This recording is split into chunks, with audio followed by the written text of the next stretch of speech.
Hello बच्चों, आप कैसे हैं। आज मैं आप लोगों को इंग्लिश का तीसरा क्लास लेने जा रहा हूं। तो बच्चों, हमें आप लोगों पर पूर्ण विश्वास है कि आप टीचर्स के अकॉर्डिंग, उनके मार्गदर्शन के अनुसार आप चलेंगे और आप मेहनत करेंगे। तो फर्स्ट क्लास में मैंने पढ़ाया था आप लोगों को व्हाट इज इंग्लिश,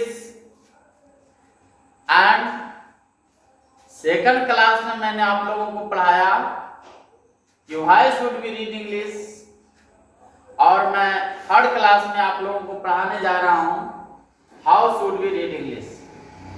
तो इंग्लिश तो सब पढ़ते हैं बच्चे, लेकिन कैसे इसको पढ़ना चाहिए, इंग्लिश को कैसे पढ़ना चाहिए, किस तरह से पढ़ना चाहिए, हमें उस पर ध्यान देना पड़ेगा। हम जब ध्यान से, गहराई से किसी भी चीज को मूल्यांकन करके सिस्टमेटिक ढंग से पढ़ाई करते हैं तो अपने लाइफ में अच्छा करते हैं, उस सब्जेक्ट में बहुत अच्छा करते हैं। तो मेरे प्यारे बच्चों, आपको ध्यानपूर्वक सुनना है, देखना है। आज का topic is very very important for us. आज का जो क्लास है बहुत महत्वपूर्ण क्लास है। इस क्लास में आप लोग सीखेंगे कि कैसे हमें इंग्लिश पढ़ना चाहिए। First of all, you have to take care on this matter। सबसे पहले आपको इस बातों पर ध्यान देना है कि व्हाट इज आवर कैपेसिटी, हमारा जो कैपेसिटी क्या है। व्हाट इज आवर लेवल, हमारा लेवल क्या है, लेवल क्या है। According to our level we have to make basic. Level के अनुसार सबसे पहले हम लोगों को अपना बेसिक को बनाना है। जब हम लोग अपना बेसिक बना लेंगे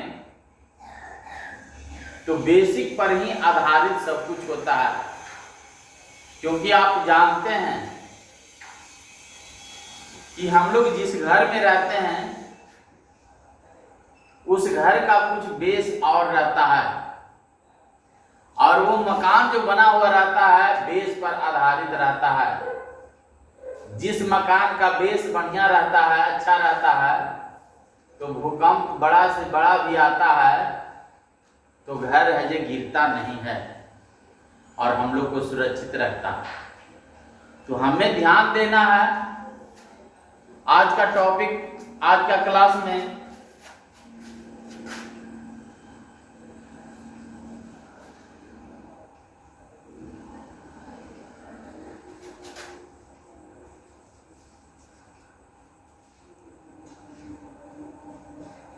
how should we read English, how should we read English, हमें इंग्लिश कैसे पढ़ना चाहिए, हमें किस तरह से इंग्लिश पढ़ना चाहिए कि हम इंग्लिश जल्दी सीखें, हमारा इंग्लिश बढ़िया हो। सबसे पहले हमें ध्यान देना है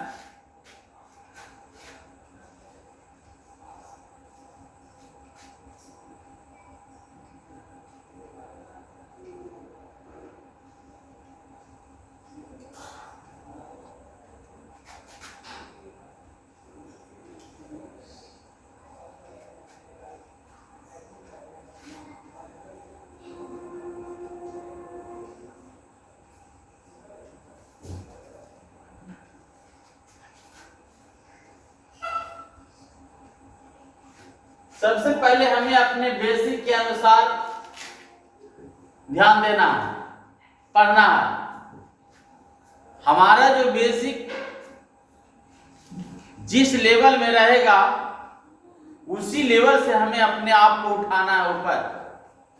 suppose that I am nothing in English, मैं इंग्लिश में कुछ नहीं, मैं कुछ नहीं जानता हूं इंग्लिश में। I have to starting with zero level, हमें जीरो लेवल से इंग्लिश है जे सीखना है, शुरू करना है।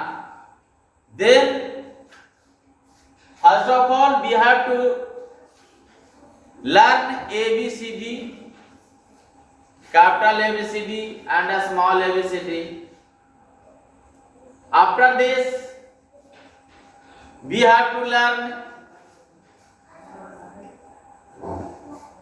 इंग्लिश का कारा, 12 खड़ी in English. After this we have to learn how to make the word and their meanings. After this we have to learn sentences.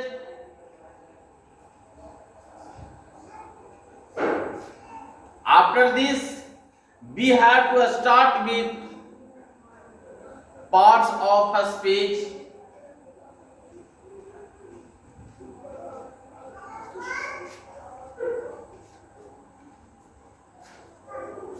Parts of a speech. Then जब हम लोग पार्ट्स ऑफ स्पीच से शुरू करेंगे तो छोटे छोटे चीजों को पर ध्यान देंगे। जब छोटे छोटे चीज पर ध्यान देंगे, छोटे छोटे चीज को क्लियर करते जाएंगे, याद करते जाएंगे, प्रैक्टिस करते जाएंगे, तब हमें आसान लगेगा इंग्लिश पढ़ना। डायरेक्ट हमें टेंस पढ़ने की जरूरत नहीं है, पहले हम पार्ट्स ऑफ स्पीच से शुरुआत करेंगे। क्योंकि टेंस यदि पढ़ते हैं तो टेंस में हम लोग को नीड्स क्या पड़ता है, टेंस में हमें नीड्स पड़ता है subject, verb, object, negative sentence का, नेगेटिव सेंटेंस का, पहले उसके बारे में हम लोग को पढ़ना पड़ेगा। उससे पहले हम लोग सेंटेंस पढ़ लेते हैं तो और बेहतर रहता है। उससे पहले हम लोग आर्टिकल पढ़ लेते हैं तो और बेहतर रहता है। इसीलिए पार्ट्स ऑफ स्पीच का डिफिनीशन पढ़ लेंगे और पार्ट्स ऑफ स्पीच में 8 वो जो वर्ड्स होता है वही तो पूरा ग्रामर है। उसको शुरू से हम लोग पढ़ लेंगे, नाउन से, प्रोनाउन से, adjective, verb, adverb, preposition, conjunction, interjection. फिर हम लोग नाउन से, नाउन में चलेंगे। नाउन में हमें 5 चीज पढ़ने के लिए आएगा। पहला काइंड्स ऑफ नाउन, फिर second person of noun, third में जेंडर ऑफ नाउन, फोर्थ में case of noun,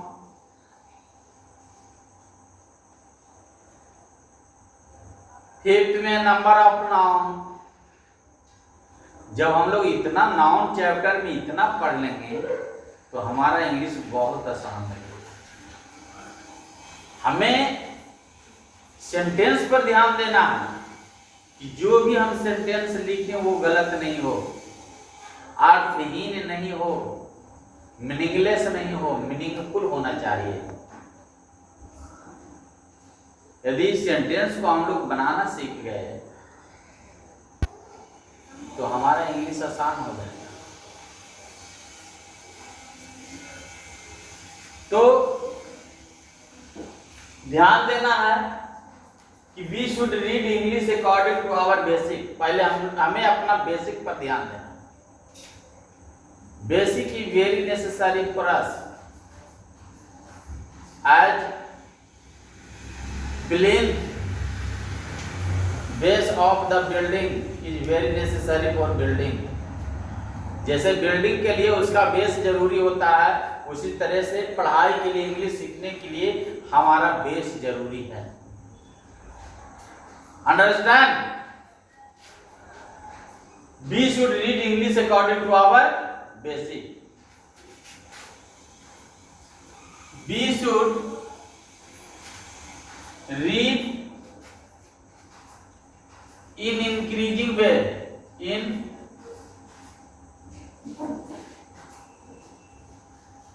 increasing way. हमें इंक्रीजिंग वे में सीखना है। पहले नीचे से चलेंगे, फिर उससे जिस तरह से सीढ़ी पर 1 बाय 1 करके हम लोग चढ़ते हैं और अंत में छत पर चढ़ जाते हैं, उसी तरह से हमें नीचे से बताया कि पहले ABCD, उसके बाद फिर वर्ड्स बनाने के लिए, फिर सेंटेंस बनाने के लिए, फिर उसको करेक्शन के लिए सीखेंगे, फिर हम लोग ग्रामर पार्ट्स ऑफ स्पीच से शुरू करेंगे। हमें जो पढ़ना है उस टॉपिक में कौन कौन सा चीज पढ़ने की जरूरत है उस पर ध्यान देना है। अब हम नरेशन पढ़ना शुरू कर दिए, हमको किताब पढ़ने के लिए आ गया, आप सोचे कि पहले हम नरेशन पढ़ लेते हैं। It is not possible for us. पहले नरेशन नहीं, क्योंकि नरेशन पढ़ने के लिए हमें पर्सन की जरूरत पड़ेगा, हमें केस की जरूरत पड़ेगा, हमें नंबर की जरूरत पड़ेगा, हमें प्रोनाउन की जरूरत पड़ेगा, हमें वर्ब की जरूरत पड़ेगा, हमें सेंटेंस की जरूरत पड़ेगा, हमें क्या चीज की जरूरत पड़ेगा? टेंस की जरूरत पड़ेगा। और ये सब का जानकारी नहीं रहेगा तो क्या is it possible to learn narration? Narration सीखना पॉसिबल नहीं होगा। If we learn direct voice, it is also not possible. यदि हम लोग चाहें कि पहले चलो सीख लेते हैं, वॉइस सीख लेते हैं, it is not possible for us. ये भी हम लोगों के लिए पॉसिबल नहीं है, क्योंकि इसे पढ़ने के पहले हम लोग को person, noun, pronoun, verb, case, gender, tense, sentence, ये सभी चीजों का जरूरत होता है। या हम लोग पहले सोचेंगे कि चलो डिग्री पढ़ लेते हैं, तो डिग्री भी इज नॉट पॉसिबल। डिग्री पढ़ने से हमें पहले एडजेक्टिव पढ़ना जरूरी होता है। तो किसी भी चीज को पढ़ने के लिए सिस्टमेटिक एक बेस की जरूरत होता है, जो ऊपर सीढ़ी पर चढ़ने के लिए निचला सीढ़ी जरूरी होता है। निचला सीढ़ी नहीं रहेगा तो हम लोग ऊपर नहीं चढ़ पाएंगे। ये सिस्टम होता है पढ़ने का। और वर्ड्स का जो बातें होती हैं, तो हम लोग को छोटा से वर्ड्स को स्टार्टिंग करना है, और एवरी डे यदि 10 वर्ड्स भी हम लोग क्लियर करते हैं, रिमेंबर करते जाते हैं, उसको प्रैक्टिस करते हैं पर डे, तो महीना में हम लोग 300 प्लस वर्ड्स को क्लियर करेंगे। 300 वर्ड्स इस तरह से लगभग साल में 4000 वर्ड्स हम लोग क्लियर करेंगे, जो हमारे इंग्लिश सीखने के लिए, बेहतर करने के लिए बहुत काफी हो जाएगा। उसके सिनोनिम्स पर ध्यान देंगे, एंटोनिम्स पर ध्यान देंगे, प्रोवर्ब्स पर भी ध्यान देंगे। उसके सभी चीजों पर ध्यान देना पड़ता है, एक एक चीज पर ध्यान देना पड़ता है। और सिर्फ लिख लेने और पढ़ लेने से नहीं होता, उसे आसानी से, बढ़िया से, ढंग से, ध्यान पूर्वक उसको पढ़ने के बाद, सीखने के बाद भी उसको प्रैक्टिस में रहना पड़ता है। यदि आप प्रैक्टिस नहीं करेंगे, if you not practice regularly, then you forget all English, तब आप सभी भूल जाएंगे। You have to practice daily at any cost, किसी भी कीमत पर आपको डेली प्रतिदिन प्रैक्टिस में रहना पड़ेगा। जैसे 1 2 3 4 5 6 7 इस तरह से हम लोग काउंटिंग को स्टार्टिंग करते हैं इंक्रीजिंग ऑर्डर में, उस तरह से इस पे भी ध्यान देना पड़ेगा। मान लो जो हम लोग पढ़ लिए, अब उसको प्रैक्टिस के लिए हमें छोटे बच्चों को यदि हम पढ़ाते हैं, उसे बताते हैं, वर्ड्स लिखवाते हैं, तो हमें भी रिमेम्बर रहेगा। इस तरह से आप लोग को सोचना है कि हमारे नीचे भी कोई है, तो हम उसे हेल्प करते हैं, तो हमारा जो इंग्लिश होता है बहुत बढ़िया हो जाता है, बहुत अच्छा हो जाता है। ये प्रैक्टिस की जरूरत होता है। We should read in increasing way, हमें एक इंक्रीजिंग वे में, बढ़ते हुए क्रम में उसको सीखना है।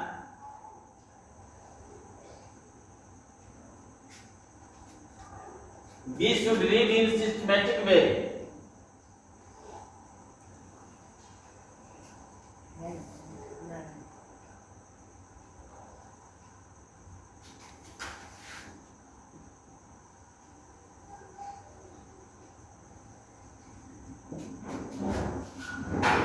इन सिस्टमैटिक वे, हमें उसको इस सिस्टमैटिक वे में सीखने की जरूरत है। तो मेरे प्यारे बच्चों, इंग्लिश बहुत टफ सब्जेक्ट नहीं है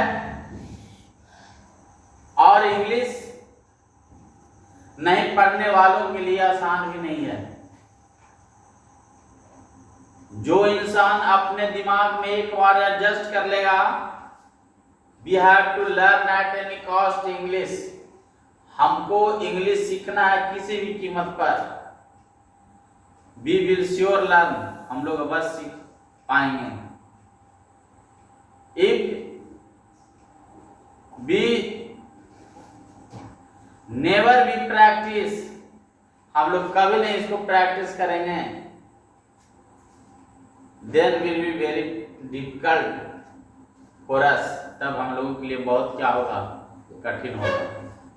सो वी हैव टू रीड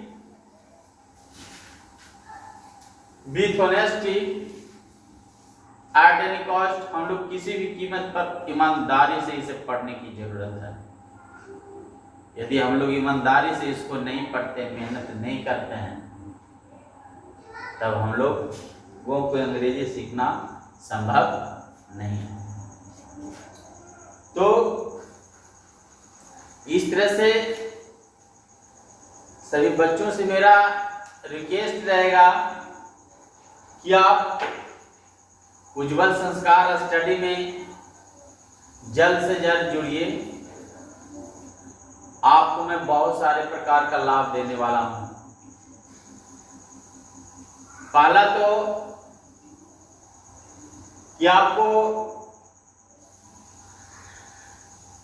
ये ग्रामर पोर्शन इस चैनल के माध्यम से अब मजबूत होगा ही, आपको मैं वर्ड्स भी मजबूत करूंगा, एक टेस्ट का व्यवस्था करूंगा, और आपको यदि संगठन के 100% छात्रवृत्ति का व्यवस्था करूंगा। तो मेरे प्यारे बच्चों, आप जितना से जितना ज़्यादा उज्जवल संस्कार स्टडी को एक्सपैंड करें, फैलाएं और अपने सभी दोस्तों को इसके बारे में बताएं। प्रत्येक दिन आप क्लास करें, एक भी क्लास को मिस नहीं करें। आप चाहे जहां भी जाएं, शादी में भी जाएं, तो टाइम निकाल कर पढ़ लें। किसी फंक्शन में या कोई त्योहार में एंगेज हैं, फिर भी टाइम निकाल के आपको पढ़ना चाहिए। रेगुलर प्रैक्टिस होता है जो स्टूडेंट्स के लिए बहुत लाभकारी होता है, और उससे स्टूडेंट्स कम भूलते हैं। बहुत सारा स्टूडेंट्स का होता है कि हम वर्ड्स याद करते हैं, भूल जाते हैं।